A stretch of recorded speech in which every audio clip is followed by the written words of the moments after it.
کہا جاتا ہے کہ استغفار کے اندر کوئی خفیہ انرجی ہے, بہت سارے سیکرٹ چھپے ہوئے ہیں. ایک کویشچن میں آپ سے پوچھتا ہوں, آپ ہمیشہ مجھ سے کویشچن پوچھتی ہیں, ایک کویشچن میں آپ سے پوچھتا ہوں,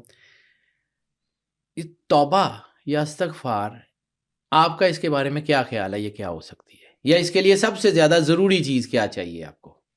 مطلب دل سے اگر انسان ندامت محسوس کرے اور استغفار کر لے تو انسان بہت ہلکا ہلکا محسوس کرتا ہے. اب یہاں پہ ایک اور چیز, ایک بات, بڑا باریک نقطہ ہے وہ میں سمجھانا, یہ جو بات آپ نے کی ہے یہ بھی ٹھیک ہے, لیکن میں چونکہ اس لیے آپ سے کویشچن پوچھا تھا کہ میں ذرا نا تھوڑا سا ایک چیزوں کو الائن کر سکوں. سب سے زیادہ ضروری استغفار کے لیے گناہگار ہے.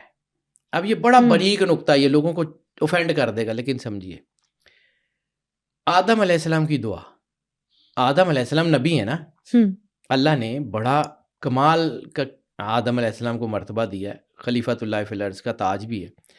آدم علیہ السلام نے غلطی کی, بلکہ غلطی نہیں بھی کی, ٹھیک ہے. آدم علیہ السلام کے بنانے سے پہلے اللہ نے فیصلہ کر لیا تھا انی جاعل فی الارض خلیفہ, کہ اس کو زمین پہ خلیفہ بنا کے بھیجنا. تو پھر آدم اگر یہ کہتے اللہ سے کہ مالک تو نے تو پہلے ہی فیصلہ کیا ہوا تھا کہ مجھے زمین پہ اتارنا ہے, اب یہ جو ہے یہ گندم کا دانہ یا ایپل یہ میرے سر پہ ڈال کے مجھے تو کہہ رہا ہے, تو مطلب میں نے غلطی تو کوئی نہیں کی, تو حق بجانا بوتے. لیکن اس کے باوجود غلطی نہ ہوتے ہوئے آدم علیہ السلام نے کیا کیا تھا, ربنا ظلمنا انفسنا وان لم تغفر لنا وترحمنا لنکونن من الخاسرین. ٹھیک ہے کہ اللہ ہم نے اپنے اوپر ظلم کیا ہے, ہم سے غلطی ہو گئی ہے, اگر تو نے نہیں چھوڑا نا تو ہم خاسرین میں سے, گھاٹا پانے والوں میں سے ہو جائیں گے, ساڈا بڑا نقصان ہو جائے گا, مالک مہربانی کر دے. حضرت یونس علیہ السلام, آیت کریمہ سب پڑھتے ہیں, نبی ہیں, معصوم عن الخطا ہوتا ہے.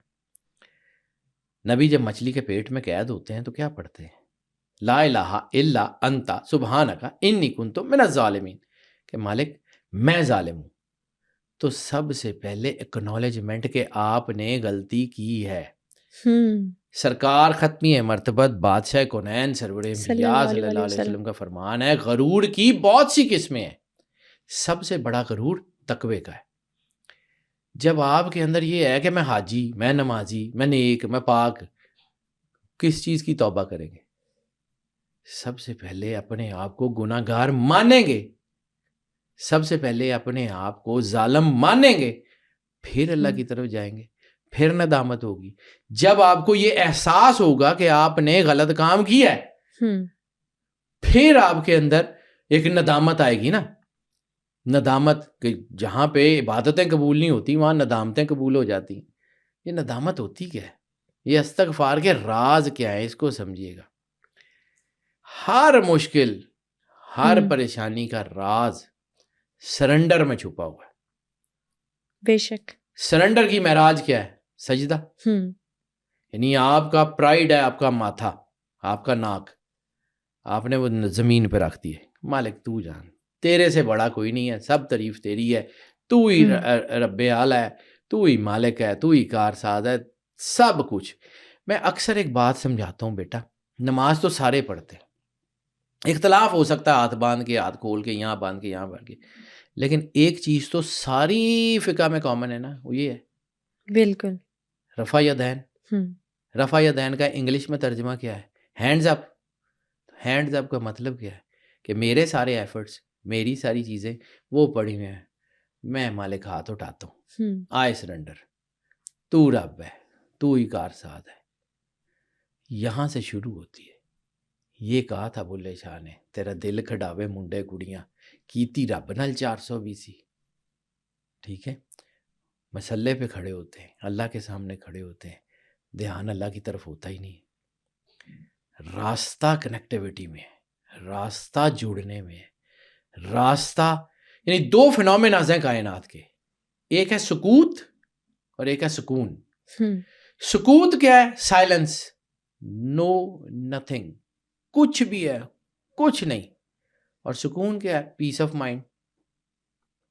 پیس آف مائنڈ یہی ایک وہ وقت ہے کہ جس کے بارے میں اللہ نے فرمایا ہے کہ اگر تمہیں اس بات کا یقین ہو جائے, حدیث قدسی کے لفظ ہیں, سرور انبیاء صلی اللہ علیہ وسلم کی زبان اطہر سے نکلی, اور اللہ کا فرمان ہے کہ اگر تمہیں اس بات کا یقین ہو جائے کہ اللہ تمہارے ساتھ ہے, اس بات سے بے خبر ہو جاؤ کہ کون کون تمہارے مخالف ہے. پھر اللہ ساتھ ہے نا. حالات مخالف ہیں، پیسے نہیں ہیں، بچوں کے مسئلے ہیں، چیزیں الجھی ہوئی ہیں، کچھ بھی نہیں. یہ انتہائی باریک نقطہ ہے، جس کو سمجھ لیں گے تو راستہ مل جائے گا. ایکسیپٹنس سے، سرنڈر سے راستہ شروع ہوتا ہے. ٹھیک ہے. اور یہ پوری کائنات کا ایک ماسٹر پلان ہے. اذا اراد شیئا ان یقول لہ کن فیکون، کہ جب وہ کسی چیز کا ارادہ کرتا ہے تو وہ کہتا ہے ہو جا، اور پھر وہ چیز ہو جاتی ہے. ٹھیک ہے. اس میں بڑی گراس روٹ لیول تک، یعنی پورے کے پورے تمام لیولز تک ہر چیز اس کاسمک پلان کے اندر لکھی ہوئی ہے. وہ اللہ کردگار ہے، وہ کارساز ہے، وہ مالک ہے، وہ ہر چیز کا کرنے والا ہے. یہ اس کاسمک لیول کو سمجھ جائے نا تو آپ کو استغفار سمجھ آ جائے گی. استغفار اور ندامت کا ایک چھوٹا سا واقعہ سنا کے پھر میں آگے جاتا ہوں. پھر قرآن پاک میں اس کا کیا ذکر ہے، اس کا طریقہ کیا ہے، اس کے اوپر پوری بات کرتا ہوں. لیکن جہاں سے شروع کرنا چاہ رہا ہوں وہ ایک واقعہ سنانا چاہ رہا ہوں تاکہ آپ کو سمجھ آ جائے کہ اللہ اور انسان کا تعلق کیا ہے. موسیٰ علیہ السلام کے دور میں قحط پڑ گیا. موسیٰ علیہ السلام کے دور میں بارشیں رک گئیں. ٹھیک ہے. موسیٰ علیہ السلام اپنی قوم کے 70,000 لوگوں کو لے کے کھلے میدان میں آ گئے دعا کرنے کے لیے. آپ نے دعا فرمائی، جو بھی ان کی شریعت کا طریقہ تھا، نماز پڑھ کے جس طرح بھی انہوں نے اپنی شریعت کے طریقے کے مطابق اللہ کی عبادت کی اور پھر دعا فرمائی. جب دعا فرمائی تو فرشتہ وحی موسیٰ علیہ السلام کے پاس آ گیا. اس نے کہا موسیٰ، اللہ کہتا ہے کہ آپ کی قوم میں ایک بندہ ایسا ہے جو اللہ کا بہت ہی شدید نافرمان ہے، اس کی وجہ سے یہ بارشیں رکی ہوئی ہیں. اس کو کہو اس مجمع سے نکل جائے، میں بارش برسا دیتا ہوں. موسیٰ علیہ السلام نے جب یہ اعلان کیا کہ ایک بندہ ایسا ہے جس کی وجہ سے بارش رکی ہوئی ہے، وہ اٹھ کے چلا جائے تاکہ لوگوں کا بھلا ہو. اب اس بندے نے دیکھا کہ میں اٹھ کے جاؤں گا، مالک میری رہے گی نہیں. اس نے رونا شروع کر دیا. روتا جا رہا ہے اور اللہ کو کہتا جا رہا ہے مالک میں تیرا نافرمان تھا، تو نے میرا پردہ رکھا ہوا تھا، میں فرما برداری کا عہد کرتا ہوں، میری ان آنسوؤں کو مجھے ذلت سے بچا لیں، تیری مہربانی. وہ یہ دعا کر رہا تھا کہ بارش آئے، بادل آئے اور بارش شروع ہو گئی. سبحان اللہ. موسیٰ علیہ السلام نے اللہ سے کہا کہ مالک بندہ تو کوئی نکلا نہیں، یہ بارش کیوں شروع ہو گئی؟ بندہ تو نکلا ہی کوئی نہیں، بارش کیسے شروع ہو گئی؟ تو نے کہا تھا کہ وہ نکال دے.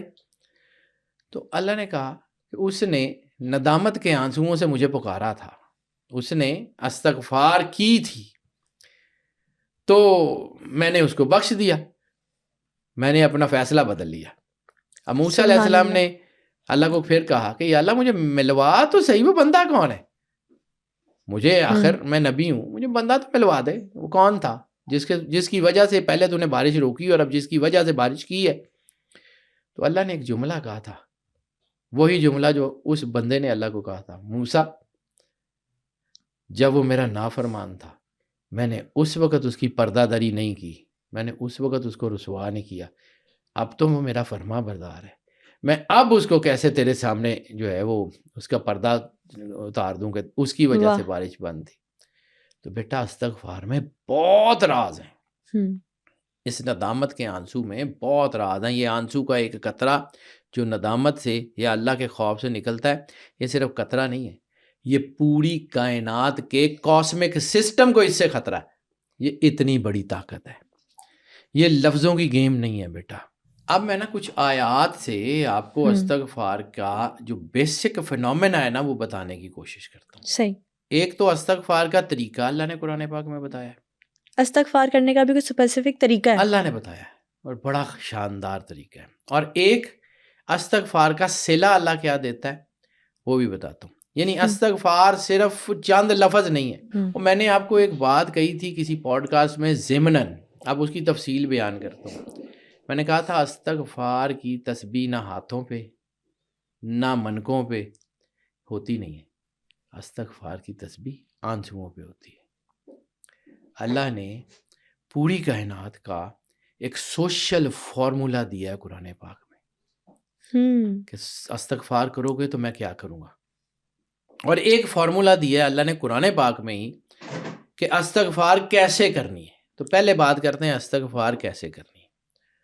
قرآن پاک میں ہے یا رسول اللہ، کیونکہ اللہ ہم سے ڈائریکٹ مخاطب نہیں ہوتا، وہ سرکار کو کہتا ہے کل، وہ کن کا مالک ہو کے، اذا ارادہ شیئا ان یقول لہ کن کا مالک ہوتے ہوئے، کردگار ہوتے ہوئے، کارساز ہوتے ہوئے، وہ جو ہے وہ کل کہتا ہے، کل ہمیں نہیں کہتا، ٹھیک ہے، سرکار کو کہتا ہے آپ کہہ دیجئے، کل یا ایھا الذین آمنوا، کل یا ایھا الکافرون، کل ان کنتم تحبون اللہ، کل، ٹھیک ہے۔